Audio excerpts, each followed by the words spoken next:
Mulher virtuosa, quem a achará? O seu valor muito excede ao de rubis. O coração do seu marido está nela confiado. Assim, ele não necessitará de despojo. Ela só lhe faz bem e não mal todos os dias da sua vida. Seja muito bem-vinda ao canal Central da Palavra, dedicado a você, mulher, com palavras edificantes feitas especialmente para abençoar a sua vida.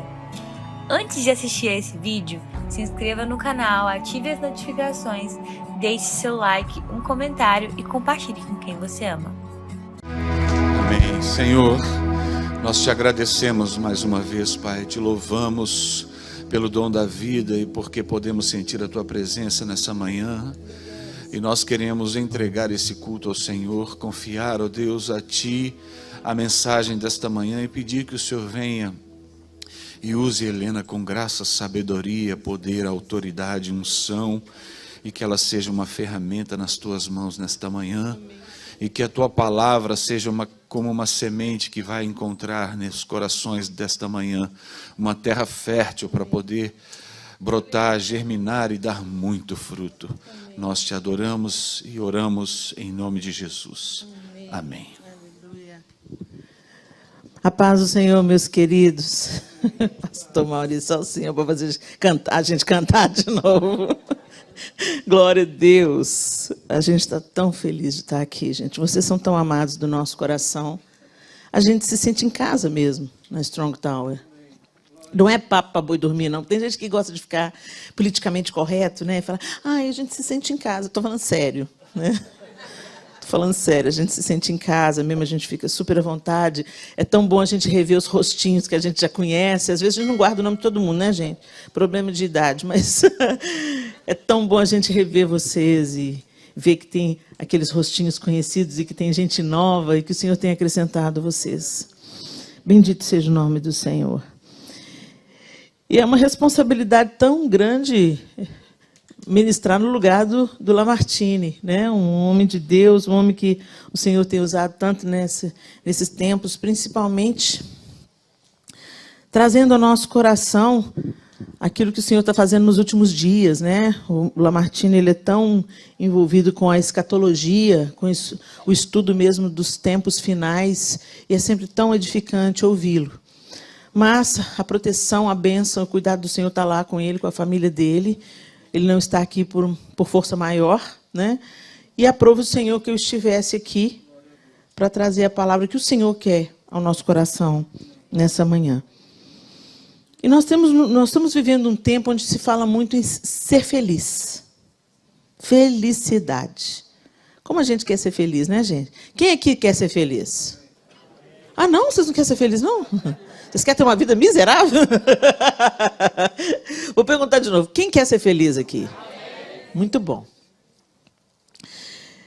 E é tão interessante a gente pensar nisso, porque o ser humano, ele tem uma necessidade de felicidade, vamos dizer assim.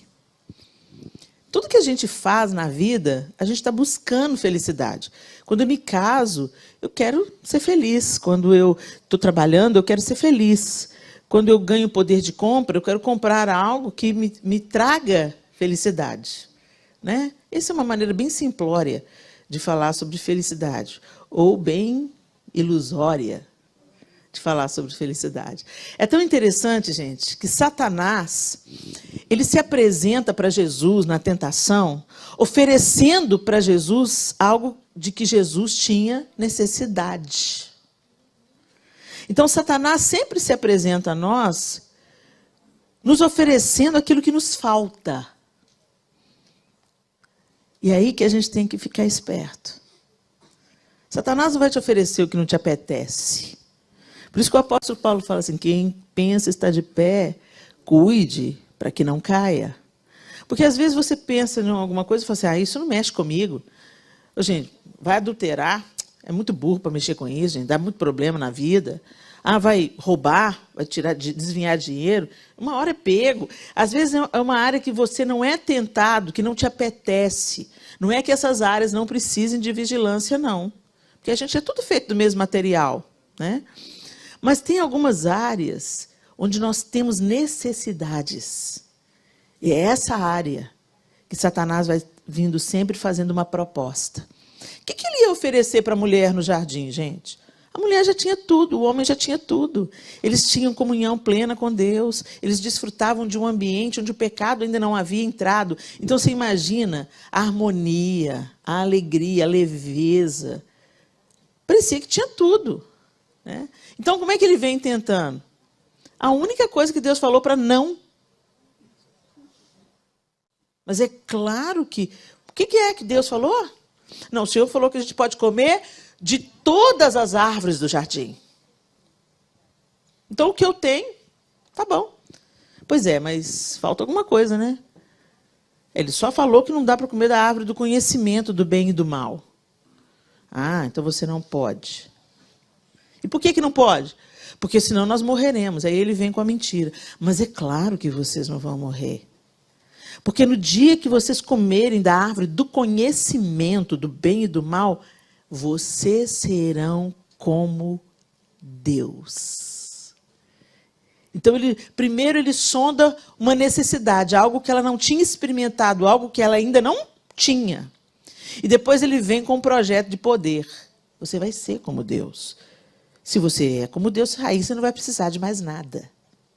E com essa mesma conversa mole, ele vem para Jesus. Jesus teve fome e ele fala assim, mande que essas pedras se transformem em pães. Mata a sua fome. E é isso que ele continua fazendo até hoje, gente. Então, quando a gente pensa em felicidade, pela perspectiva humana, a gente pensa que a felicidade ela é um conceito subjetivo, né? O que é felicidade? É um conceito subjetivo, mas é um estado mental e uma disposição emocional favoráveis. Então, quando você pensa assim, está tudo cooperando, tudo correndo do jeito que eu quero, está tudo dando certo, tem dinheiro no banco, eu posso comprar o que eu quiser, meu casamento está feliz, minha mulher é fiel a mim, eu sou fiel a ela, ele é bonito, atraente, ela é bonita, atraente, os filhos são tão obedientes, tão educados, a gente está crescendo profissionalmente, na igreja está tudo em paz. E aí a gente pode pensar que isso é felicidade. Eu estou abastecido, não está me faltando nada. É uma disposição mental e uma disposição emocional favoráveis. Mas a felicidade bíblica não é isso. Isso também está englobado, né, na felicidade bíblica, mas não é apenas isso. E esse é o problema da tradução dos termos para o português, né? Por exemplo, shalom. Shalom é traduzida para o português como paz. Só, gente, que essa palavra dentro do original, dentro do judaísmo, é muito mais do que paz. Shalom se refere a um estado de alma. É mais amplo, é muito mais amplo. Ela se refere à prosperidade, à saúde, à longevidade, à justiça, a um estado de harmonia integral. Então, quando um judeu fala para outro shalom, ele está querendo dizer que a sua família seja abençoada, que seus filhos sejam obedientes, que a sua vida financeira seja próspera, que a sua nação tenha paz. É mais do que a ausência de conflito. A nossa paz, no português, paz, eu estou em paz, eu não tenho conflito, está tudo tranquilo. Mas no original é muito mais amplo do que você estar tranquilo. É você estar próspero, você estar bem alimentado, as coisas estarem cooperando para o seu bem, é para o seu ambiente integralmente ter harmonia. E da mesma forma acontece com a palavra felicidade. Na Bíblia é bem-aventurado, e a gente traduz para o português para feliz. Então a gente pensa que bem-aventurado se trata apenas de uma disposição mental e emocional favorável. Porque a gente reduz a palavra bem-aventurado, que é tão amplo quanto shalom, a palavra feliz. Só, gente, que bem-aventurado é aquele que atinge os seus fins, cumpre o seu propósito e floresce. E, gente, nem sempre quando você está na construção, está no caminho para atingir o seu fim, a disposição emocional vai estar favorável. A disposição mental vai estar favorável. Concorda? Às vezes você está caminhando para o cumprimento do seu propósito, caminhando para o cumprimento do seu objetivo.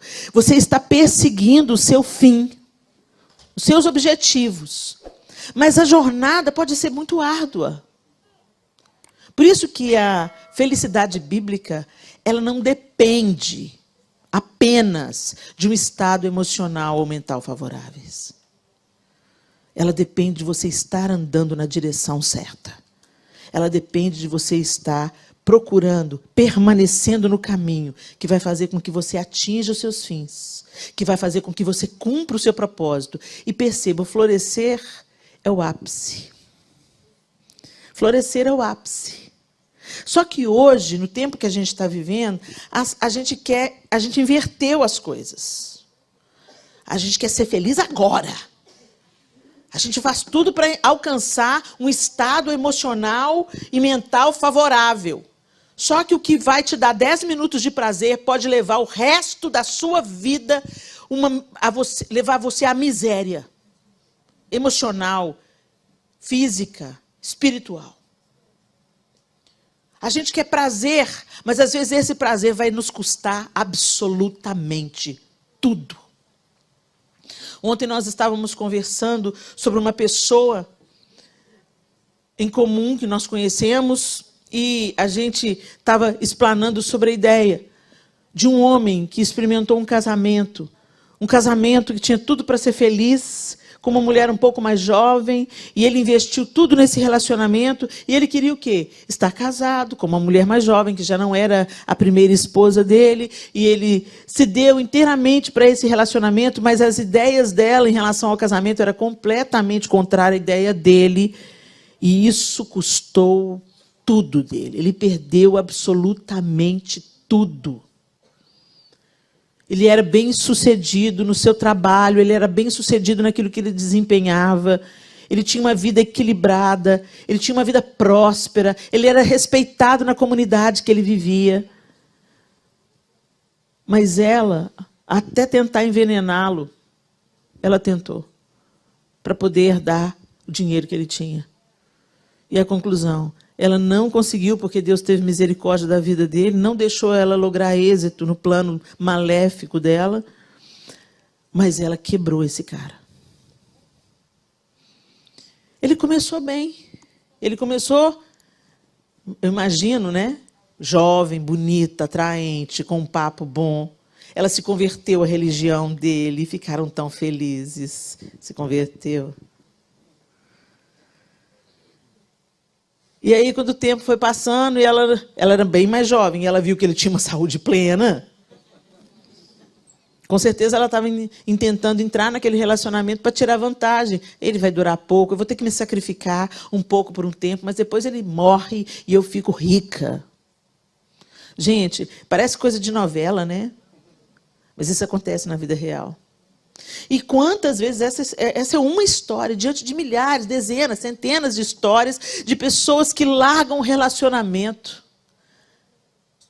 e vai tentar outra vida e encontra lá a desgraça, a miséria, a ruína dos filhos do primeiro relacionamento. Tanta confusão a gente traz para a nossa vida com a nossa própria mão. E o pano de fundo é: você merece ser feliz. Quem já ouviu essa frase? Por isso, toma cuidado. Que a felicidade bíblica, ela tem outro desenho. Ela fala de você semear primeiro. Ela fala de você permanecer. Ela fala de você ser fiel ao propósito, ao que Deus espera que você faça, a como você vive. E aí sim, depois disso, depois de permanecer, depois de ser fiel, depois de semear, depois de deixar o Senhor trabalhar, aí você vai desfrutar. Ô, gente, não é à toa, ainda ilustrando com o casamento, porque aqui, gente, nós estamos falando de não apenas do casamento, mas de todos os aspectos da vida. Mas já que eu usei esse exemplo desse casal, né? É tão interessante Jesus ter feito um milagre em um casamento. Agora perceba, o melhor vinho ficou para o final. Hoje eu vivo um casamento com o João que eu não vivi quando eu tinha 2, 3, 4 anos de casado. É muito melhor hoje, mas custou. Custou um preço para a gente se perceber, se conhecer, se perdoar, permanecer. Eu posso dizer que para ele ainda foi mais difícil. Mas está valendo a pena, João? Eu não sei você, João, mas para mim está valendo muito a pena. Deus é maravilhoso. Atinge os seus fins, cumpre o seu propósito e floresce. Não tem alegria maior. A gente casou o Miguel, nosso segundo filho, com uma menina tão preciosa, Thaís, ganhamos uma filha. E agora o Arthur está se preparando para o casamento em abril. E é tão bom ouvir esses meninos dizendo: a gente quer casar porque a gente quer ter um casamento feliz, como vocês têm. Não tem preço ver os nossos filhos quererem casar, porque eles percebem que os pais deles têm um casamento feliz. Então, quando Deus está tratando da nossa felicidade, Ele não quer que só... Sabe a história do você merece ser feliz? Você merece ser feliz, seus filhos também. Não é uma felicidade egoísta, voltada para si mesmo. Isso tem nada a ver com a Bíblia. Isso tem nada a ver com o propósito de Deus. Porque Jesus se deixou moer, nós passamos a ter vida e vida em abundância. Vocês estão entendendo? Tem um processo. E hoje a geração quer fugir dos processos. A gente quer as coisas prontas, as coisas que nos apetecem, as coisas que nos agradam, as coisas que são imediatamente boas para nós. Bom, isso não é novo. O apóstolo Paulo estava vivendo isso com os coríntios. Quando o apóstolo Paulo ele escreveu a primeira carta aos Coríntios, ele tinha fundado a comunidade de Cristo em Corinto, e depois ele permaneceu viajando, né, para fundar, para estender o evangelho entre os gentios. E aí ele recebeu notícias, ele recebeu um relatório meio dramático de que algumas coisas esquisitas estavam acontecendo na igreja de Corinto, que não tinha muito a ver com aquilo que ele tinha ensinado, os fundamentos da fé que ele tinha plantado naquela comunidade. Então, algumas coisas meio bizarras estavam acontecendo lá na comunidade de Corinto. E a primeira carta aos Coríntios, então, é uma carta de correção, é uma carta de admoestação. Paulo escreve a primeira carta corrigindo os coríntios e relembrando aos coríntios os fundamentos do Evangelho de Jesus Cristo, alertando aos coríntios de que eles estavam se desviando por um caminho que parecia ser mais fácil. Então, foi uma carta dura, uma carta de exortação. Quando recebeu essas cartas, a igreja em Corinto não gostou, não. Não pense vocês que todo mundo aceita de bom grado correção. E eles começaram, então, a rejeitar o apóstolo Paulo. Alguns dentro da igreja de Corinto falaram: mas peraí, quem ele pensa que ele é? Você já ouviu essa frase? Quem ele pensa que ele é? E aí você começa a medir a pessoa que está te corrigindo. Às vezes você não leva em consideração o que ela está falando. Mas, peraí, deixa eu ver quem é que está falando. E aí eles começaram a olhar para o apóstolo Paulo com desdém. Eles começaram a olhar para o apóstolo Paulo e falaram: mas quem que é esse mesmo? Quem é esse mesmo? Esse aí é pobre, necessitado. Por quê, gente? Porque nessas alturas, quando a igreja de Corinto já estava fundada pelo apóstolo Paulo, estabelecida, ele seguiu nas suas viagens missionárias para também levar o evangelho, estender o evangelho. E aí, na igreja em Corinto, outros líderes também se levantaram. Outros líderes se levantaram e eles eram tão diferentes de Paulo. E aí, quando Paulo vem com uma palavra contrária àquilo que eles gostariam de ouvir, que é uma palavra de correção, eles começam a comparar Paulo com os líderes que tinham se levantado e que eles estavam ouvindo. Então, eles olham para Paulo. Paulo todo ferrado, gente. Paulo, pobre. Vivia de fazer tendas, era sempre perseguido, sempre açoitado, sempre tinha sido apedrejado. E Paulo, ao contrário do que muita gente acredita, porque quando a gente lê as cartas de Paulo, você fala: imagina, gente, Paulo devia ser um orador cativante. Não, ele não era. Então, você olha para Paulo, olha para o aspecto dele. Todo ferrado, apedrejado, tinha um problema no olho. Imagina, ele não devia ser bonito, gente. Ele não era rico. E ele não era um grande orador. Quem você pensa que você é? Porque aí você tem agora outro grau de comparação. Aí vem outro. Um orador eloquente, próspero, bonito, saudável, não perseguido, não pedra no sapato. E aí você fala, é esse líder que eu quero seguir. O rico, o bonito, o interessante, o que tem uma palavra de encorajamento, a palavra de vitória. Ontem alguém me falou assim, ontem não, sexta-feira, o pastor falou assim, é bom que a irmã Helena veja que ela é famosa. Não tão famosa quanto outros pregadores que dizem que você é a menina dos olhos de Deus e Ele vai fazer tudo por você. E é só você olhar no espelho e falar, eu vou conseguir. Eu vim aqui para te dizer que o Evangelho de Jesus Cristo não tem a ver com coaching. O coaching é maravilhoso na área de atuação dele. O coach vai te tornar um empresário melhor, ele vai te motivar quando você estiver para baixo, tá? E ele pode te ajudar em um processo. Mas quem muda a sua direção, o seu coração, e converte a maldade do seu coração em bem, é o Evangelho de Jesus Cristo. Não tem substitutos para o Evangelho de Jesus Cristo. O Evangelho de Jesus Cristo cura o nosso câncer... Já estão me censurando?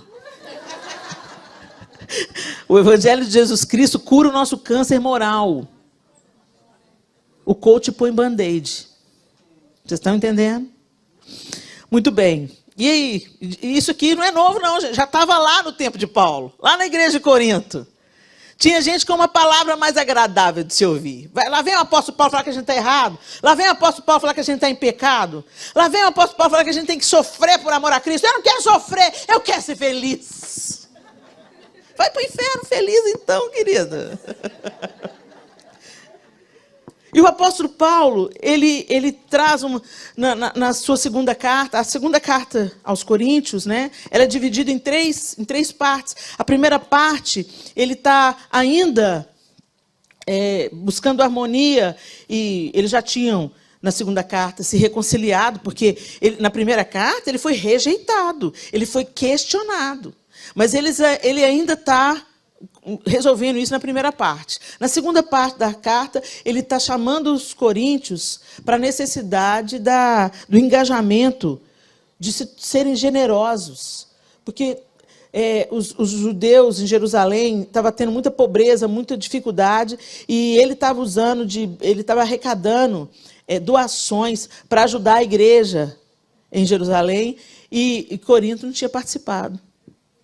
Então, quando eu vejo vocês engajados, né, em se preocupar com o próximo, uau, glória a Deus, vocês estão no caminho certo. Mas a igreja em Corinto se desviou disso. Eles estavam tão focados em ser feliz. Gente, quando a gente está muito focado em ser feliz, a gente não está nem aí para o outro.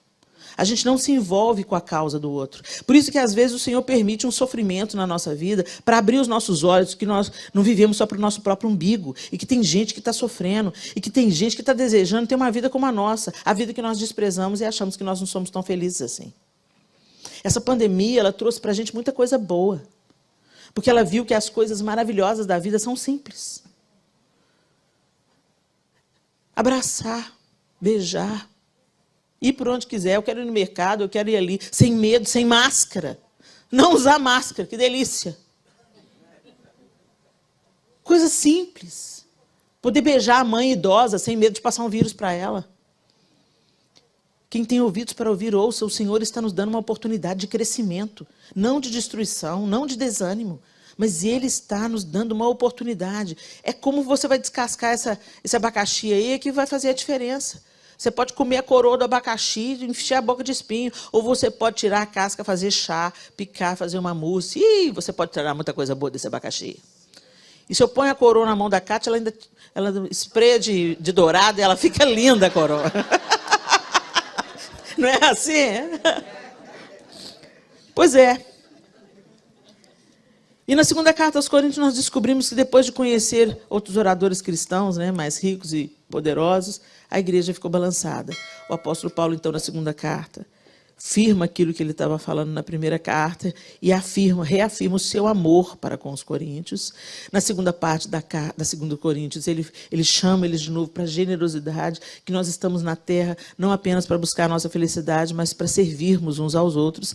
E na terceira parte da carta, ele confronta o que ele chama de superapóstolos, que são justamente esses caras que vêm com uma proposta de um evangelho fácil. Você não precisa de sofrer, você não precisa de negar a si mesmo. Jesus estava só brincando.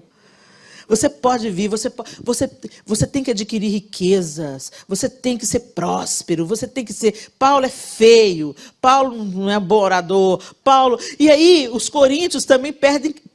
Gente, olha que absurdo, eles pedem cartas de recomendação para Paulo, porque eles colocam Paulo em comparação com os superapóstolos. Então eles olham para Paulo, todo ferrado, perseguido, apedrejado, preso, açoitado, feio, pouco bom orador. Eles se esquecem que é esse cara que Deus usou para fundar a igreja em Corinto. E eles começam a pedir para o fundador da igreja em Corinto carta de recomendação. Porque os superapóstolos, eles são tão mais poderosos, são tão mais bonitos, são tão mais atraentes. E aí eu quero chamar a atenção de vocês, você pode acompanhar comigo a leitura. 2 Coríntios 11. E o apóstolo Paulo escrevendo a carta, já está no final da carta, já está na terceira carta. Porque nem todos estavam convencidos de que o evangelho não é sobre a pessoa que o carrega. Não é sobre se eu sou feio ou bonito, não é se eu sou pobre ou rico, não é isso. A palavra de Deus é mais poderosa do que o vaso. E ele começa no primeiro versículo, eu vou usar a nova versão transformadora, ok? A NVT. Espero que vocês suportem um pouco mais de minha insensatez. Por favor, continuem a ser pacientes comigo, pois o cuidado que tenho com vocês vem do próprio Deus. Eu os prometi como noiva pura a um único marido, Cristo. No entanto, temo que sua devoção pura e completa a Cristo seja corrompida de algum modo, como Eva foi enganada pela astúcia da serpente. Vocês aceitam de boa vontade o que qualquer um lhes diz, mesmo que anunciem um Jesus diferente daquele que lhes anunciamos, ou um espírito diferente daquele que vocês receberam, ou boas novas diferentes daquelas em que vocês creram. Contudo, não me considero em nada inferior aos tais superapóstolos que ensinam essas coisas. Posso não ter a técnica de um grande orador, mas não me falta conhecimento. Deixamos isso bem claro a vocês de todas as formas possíveis. Será que fiz mal quando me humilhei e os honrei, anunciando-lhes as boas novas de Deus, sem esperar nada em troca? Para servir vocês, sem lhes ser pesado, tomei contribuições de outras igrejas que eram mais pobres que vocês. E quando estive com vocês e não tinha o suficiente para me sustentar, não fui um peso para ninguém, pois os irmãos que vieram da Macedônia trouxeram tudo de que eu precisava. Eu nunca fui um peso para vocês e nunca serei. Tão certo como a verdade de Cristo está em mim, ninguém em toda a Acaia jamais me impedirá de me orgulhar disso. Por quê? Porque não os amo? Deus sabe quanto os amo.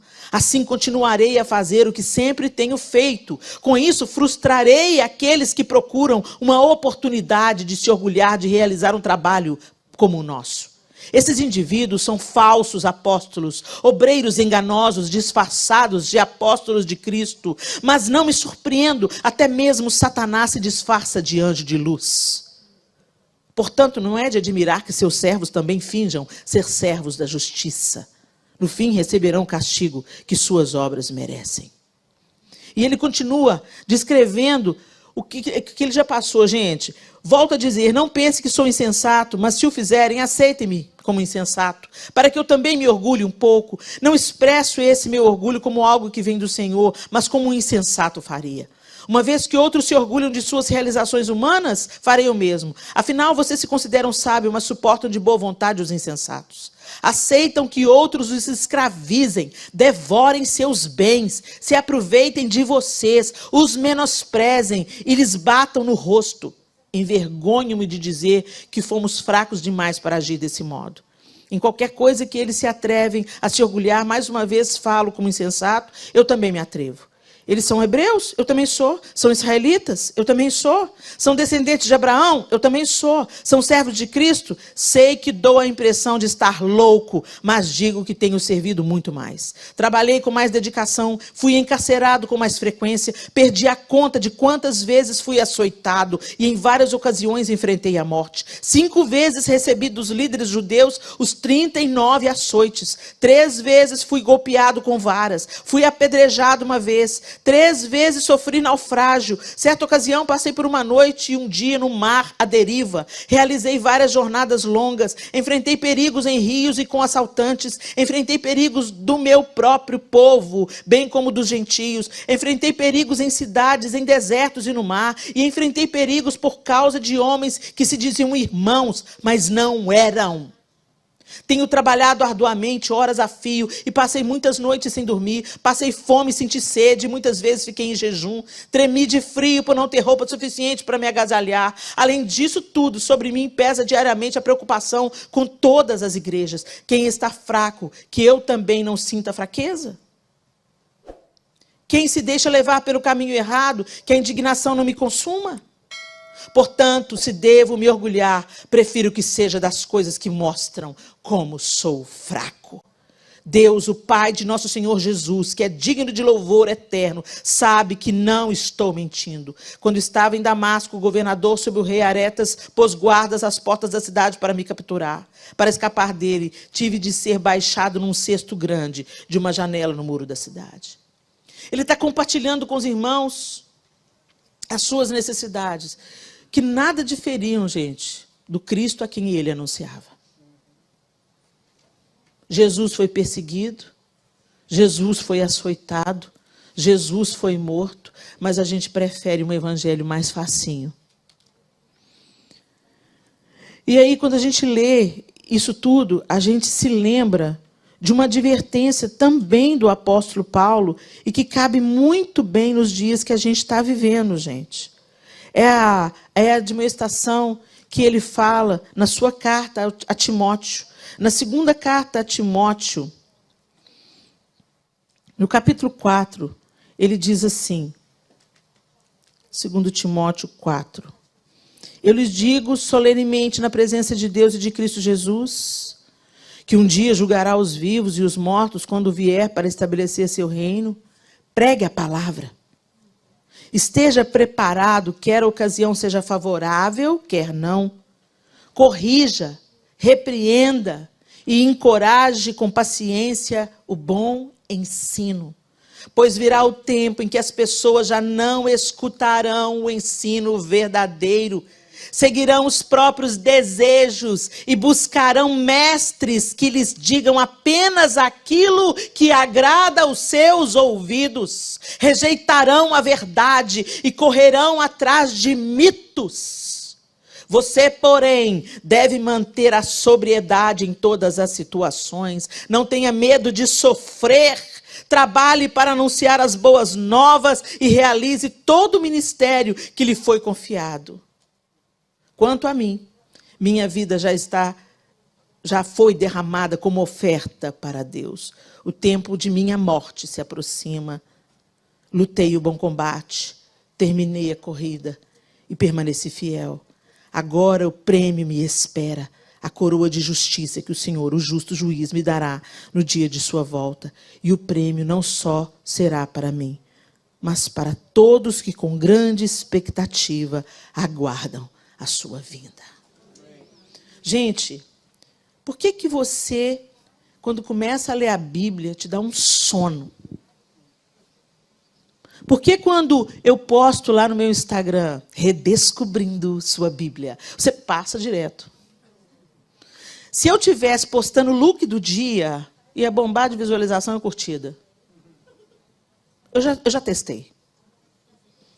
Todas as vezes que eu posto alguma coisa que a gente pode viver sem, que não é eterna, que não produz frutos eternos, que fala sobre as futilidades da vida, as frivolidades, as feminices. Mulher ama essas coisas. Não é pecado em si, mas cada coisa tem que ocupar o seu devido lugar. Em primeiro lugar, o reino de Deus e a sua justiça. As outras coisas vêm depois, serão acrescentadas. Mas a gente inverteu as polaridades. Então eu vejo claramente, eu gravo um conteúdo que vai fazer você ler a Bíblia de um outro jeito, que vai fazer você entender coisas na leitura bíblica que você normalmente não entende. Com uma linguagem simples, acessível. E eu digo por como é que foi escrito o livro de Gênesis, o livro de Êxodo. E eu indico a leitura do livro que me ensinou isso. As visualizações foram só baixando, baixando, baixando. E aí a gente vê que o povo de Deus pouco se interessa em conhecer a Deus, porque não há como conhecer a Deus sem conhecer as Escrituras Sagradas. E é conhecendo a verdade que a verdade nos liberta da mentira. Como é que vocês vão saber se eu estou aqui falando a verdade com vocês? Eu posso ser eloquente na palavra e contando uma grande mentira, uma grande lorota para vocês. E vocês tomam isso como verdade. Por quê? Porque não leem as Escrituras. Que o meu juiz sejam as Escrituras Sagradas. Se eu estou falando alguma coisa que é contrária às Escrituras, que eu me arrependa. Que Deus tenha misericórdia de mim ou do meu conhecimento raso. Mas que você não seja enganado pela sua ignorância. O próprio Deus diz, o meu povo perece porque falta conhecimento. Se eu fizer uma avaliação aqui, e todas as vezes que eu fiz isso, eu fiquei extremamente decepcionada. Eu mando todo mundo fechar o olho para que não haja constrangimento, e eu pergunto, quantos aqui já leram a Bíblia inteira, de Gênesis a Apocalipse? Não dá nem 10%. Em nenhuma plateia onde eu estive, deu 10% da audiência que já tenha lido toda a Bíblia. Como é que nós vamos discernir entre a verdade e a mentira, se nós não conhecemos a verdade ou conhecemos parcialmente? Como é que você vai saber que o ensino que está sendo passado para você não é um ensino falso, se você não tem uma comparação com as Escrituras que você está lendo?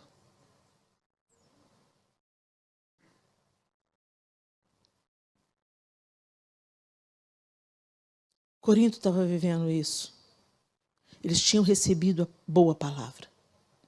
Eles tinham recebido o ensino, a revelação de Cristo através do apóstolo Paulo, que estava anunciando a verdade a eles.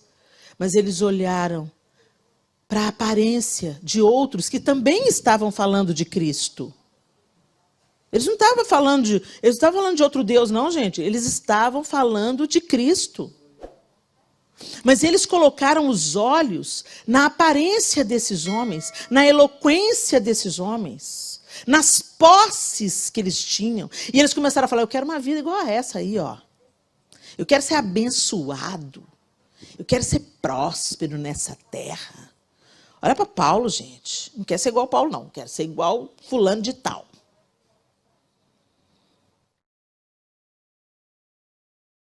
Por isso que Jesus falou, quem quiser vir após mim, negue-se a si mesmo.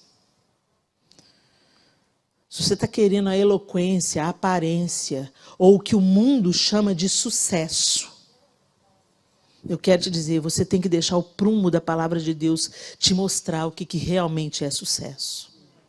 E o sucesso é isso que o apóstolo Paulo acabou. Quanto a mim, a minha vida, Timóteo, está sendo oferecida como libação, está sendo oferecida como oferta a Deus. Eu estou condenado à morte. E eu posso dizer, eu combati o bom combate, eu guardei a fé, e eu estou prestes a receber a coroa da vida. Nós estamos acumulando tesouros na terra. E o Senhor nos fala para nós acumularmos tesouros no céu. Nós invertemos as polaridades. E o engano de Satanás tomou o nosso coração. É no deserto que ele vai te encontrar. É na sua fragilidade que ele vai te encontrar. E ele vai te oferecer exatamente o que você acha que precisa. Jesus estava precisando de pão? Estava. Ele estava com fome. Mas ele disse, nem só de pão viverá o homem, mas de toda palavra que procede da boca de Deus. Aí ele vem e faz um teste na identidade. Outra coisa, gente. Você acha que você vale o carro que você dirige? Sério? Mas muitos estão sendo enganados por isso. Eu quero fazer parte de um grupo social. Eu quero ser socialmente aceito. Então eu tenho que usar aquela bolsa, eu tenho que dirigir aquele carro, eu tenho que morar naquele bairro para eu ser aceito. Deixa eu te falar, você não está sendo aceito, não. Eles estão aceitando o seu espectro, a sua aparência. O dia que você cair doente por qualquer circunstância, você será irremediavelmente abandonado. Seus amigos, seus irmãos não se impressionam com suas riquezas ou se assustam com sua escassez. Eles amam quem você é, não o que você tem. Mas muita gente está se deixando explorar por falsos apóstolos. E se deixando explorar, gente, não é só quando você vai lá, daquelas coisas óbvias, né? Porque hoje chega um pastor, um líder, e fala aqui, quem tem $1.000 para dar de oferta? Deus vai dar 10.000 em troca. Faça a prova de Deus.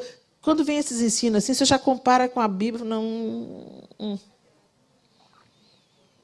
Mas o diabo, quando ele vê que uma estratégia está falhando, pelo conhecimento, ele vem com outro engano. E engano é o que parece verdade, mas é mentira. E aí você se deixa explorar porque você tem que entrar num estilo de vida para fazer parte de um grupo, para ser aceito em uma determinada igreja, ou para pensar que você está sendo abençoado.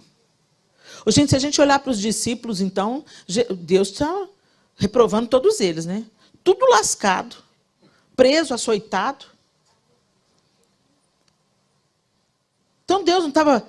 Quando eu lancei o meu primeiro livro, eu fiz lancei numa feira e as pessoas começaram a entrar numa fila para eu autografar. Eu falei assim, eu não vou autografar, não, porque o meu autógrafo não vale nada. Mas eu vou fazer uma dedicatória. Eu comecei a fazer a dedicatória. Enquanto eu estava fazendo a dedicatória, as pessoas ficavam esperando eu fazer a dedicatória. Eu falei assim, finalmente chegou o seu tempo, hein, Helena? Deus está te honrando. Honrando por quê? Porque eu estou escrevendo um livro e autografando o livro? Honrando por quê? Porque eu tenho tantos seguidores no Instagram? Isso é honra. Honrando. Então a gente perdeu um pouco o padrão, gente. Então, o apóstolo Paulo não estava sendo honrado por Deus, não? Estava sendo açoitado, preso, apedrejado. Deus estava punindo ele? Ele estava glorificando a Deus com o seu sofrimento. Como Cristo, nosso mestre. Quem é discípulo, segue os passos do mestre. O povo fala, vamos embora, Jesus, vamos tomar o poder. Porque os judeus esperavam o Messias político. Vão tomar o poder. E o Senhor, não, meu reino não é desse mundo, não, vocês não estão entendendo.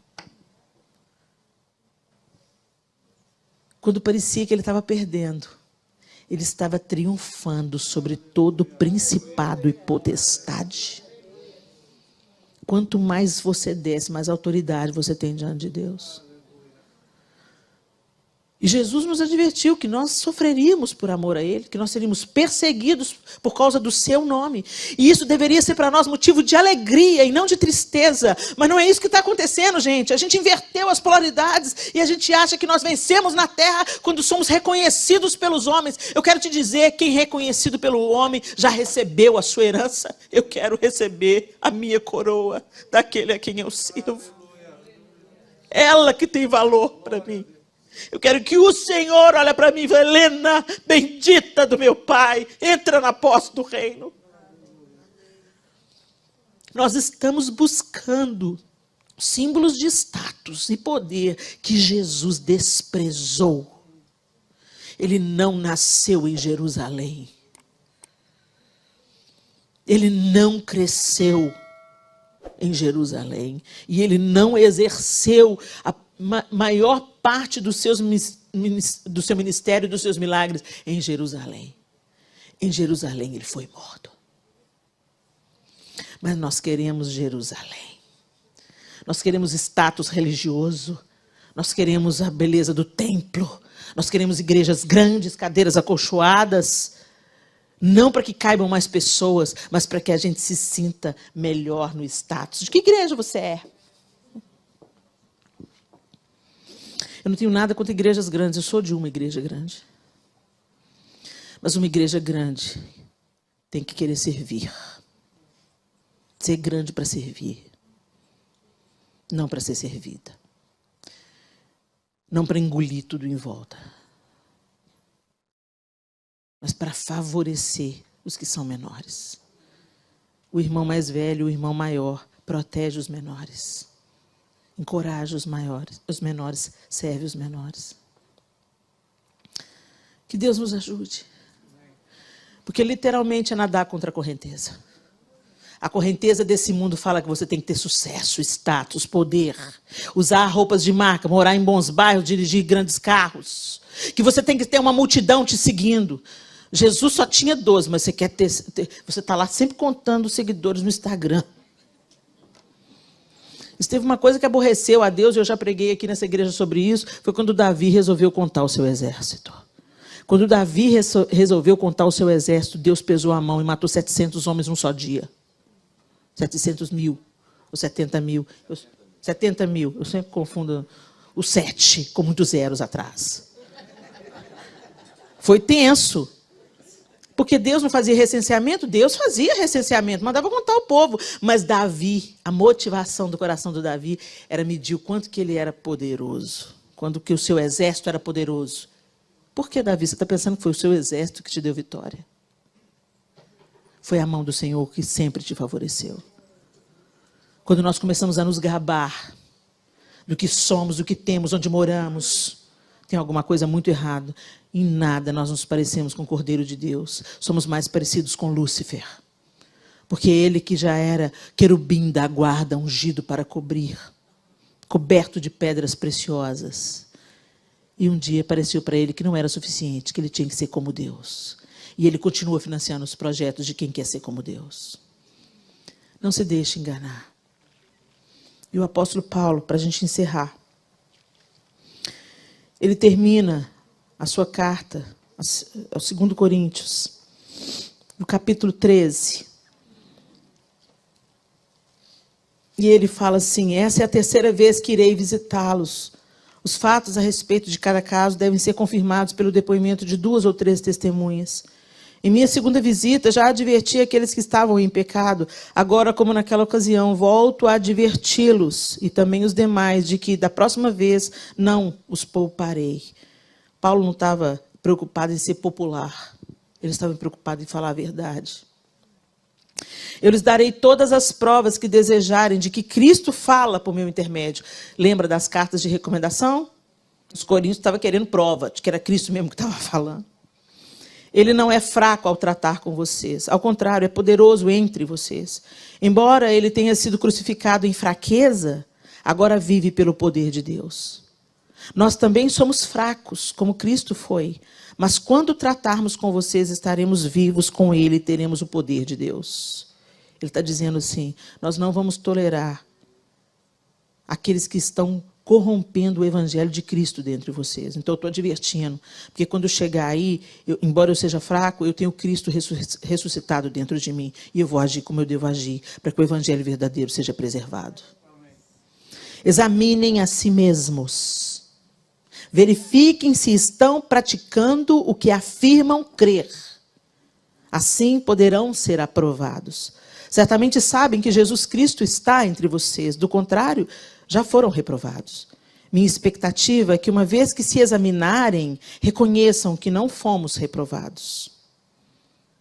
Oramos a Deus para que vocês não façam o que é mal, não para que pareça que fomos aprovados em nosso serviço, mas para que façam o que é certo, mesmo que pareça que fomos reprovados ao repreendê-los. Pois não podemos resistir à verdade, mas devemos sempre defendê-la. Ficamos alegres quando estamos fracos, se isso ajudar a mostrar que, na realidade, vocês estão fortes. Oramos para que sejam restaurados. Escrevo-lhes essas coisas antes de visitá-los, na esperança de que, ao chegar, não precise tratá-los severamente. Meu desejo é usar a autoridade que o Senhor me deu para fortalecê-los e não para destruí-los. A palavra de Deus não está aqui para encher páginas, está aqui para nos ensinar. E é tão lindo como Deus não ocultou de nós nenhuma fraqueza. Os pecados de Davi estão relatados. Os pecados da igreja de Corinto estão relatados. As fraquezas dos nossos irmãos estão todas aqui, para que nós possamos aprender com elas, para que elas nos sirvam de exemplo. E essa maneira como Paulo encerra a sua carta também serve para nós hoje. Que nós sondemos o nosso próprio coração, que a gente examine o nosso próprio coração. Será que nós também estamos sendo deslumbrados e atraídos pelas propostas de poder de Satanás? Será que os nossos esforços se concentram em sermos aceitos? Ou queremos ver, como algumas músicas evangélicas equivocadamente proclamam, né? Quem me viu passar na prova não me ajudou. Quando vê o que Deus vai fazendo, vai se arrepender. O que é vitória para você? É você ser erguido diante dos homens? Ou é Cristo ser visto em cada uma das suas atitudes? A nossa glória não é humana. E na maioria das vezes, o aplauso humano não está de acordo com a aprovação de Deus. Não se deixe enganar. Satanás não mudou. Ele continua sendo o mestre da mentira e do engano. E sabe o que é engano? O que parece verdadeiro, mas é falso. Ele usou a própria Escritura para tentar Jesus. Olha que cara de pau. Não pense você que ele também não vai usar falsos ensinos para enganar você. O nosso padrão, o nosso modelo é Jesus Cristo. Ele se fez fraco para nos dar vida. Ele se esvaziou. E Filipenses, a carta aos Filipenses diz, assumindo a forma de servo. E mesmo sendo Deus, não teve como usurpação ser igual a Deus. Ou seja, ele não achava que ser como Deus era algo a que ele deveria se apegar. Mas ele assumiu a sua forma humana, ele se vestiu da nossa roupa. E ele se esvaziou até a morte. E Filipenses diz, por isso, Deus o exaltou soberanamente e lhe deu um nome que é sobre todo nome. Porque ele se humilhou, porque ele se esvaziou, porque ele obedeceu, porque ele serviu. E ele afirmou, quem quer ser o maior, seja este o que sirva. Jesus não mudou de ideia. Você quer me seguir? Se esvazie, negue-se a você mesmo, tome a sua própria cruz. Esse é o evangelho puro e imaculado. Se alguém está te prometendo poder e autoridade, eu quero te dizer, Satanás também dá poder e autoridade. Mas a morte está garantida para os seus filhos. Não se deixe enganar. Que o Senhor te deu discernimento para que você realmente separe o vil do precioso. Aquilo que é precioso diante de Deus, os diamantes de Deus, muitas vezes eles vêm no estado bruto. O diamante no estado bruto, ele é feio. Ele é um carvão. Mas é preciosíssimo. E aí a gente troca uma pedra preciosa que ainda não foi trabalhada por um strass vagabundo, só porque ele brilha mais. Esse é Satanás.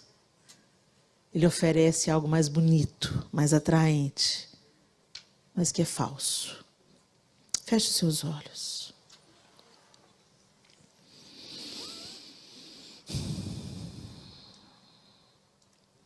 Senhor Jesus, nós te agradecemos pela tua palavra. Nós bendizemos ao Senhor por esse homem tão fraturado, sofrido, perseguido, machucado, que tinha um espinho na carne e não era um eloquente orador. Pelo pobre que fazia tendas para sobreviver, que muitas vezes não teve casa para morar, que sofreu açoites e naufrágios. E nós estamos aqui mais de 2000 anos, numa terra tão distante daquela em que ele ensinou e escreveu essas cartas, recebendo da porção do Senhor através da vida do apóstolo Paulo. Obrigada por Jesus Cristo, nosso padrão, nosso mestre. O apóstolo Paulo disse: sede meus imitadores como eu sou de Cristo. Que coragem, Senhor. Que também tenhamos essa coragem, Senhor, de te imitarmos de tal forma que as outras pessoas possam ver Cristo em nós. Afasta-nos, ó Deus, dos falsos ensinos que se multiplicam nesses dias. O que Paulo disse a Timóteo é tão verdadeiro no ano de 2022, Senhor.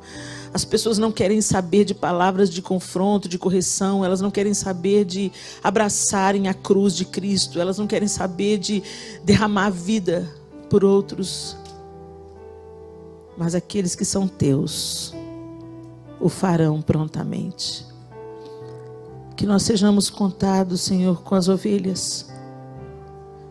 Que sejamos contados com o trigo.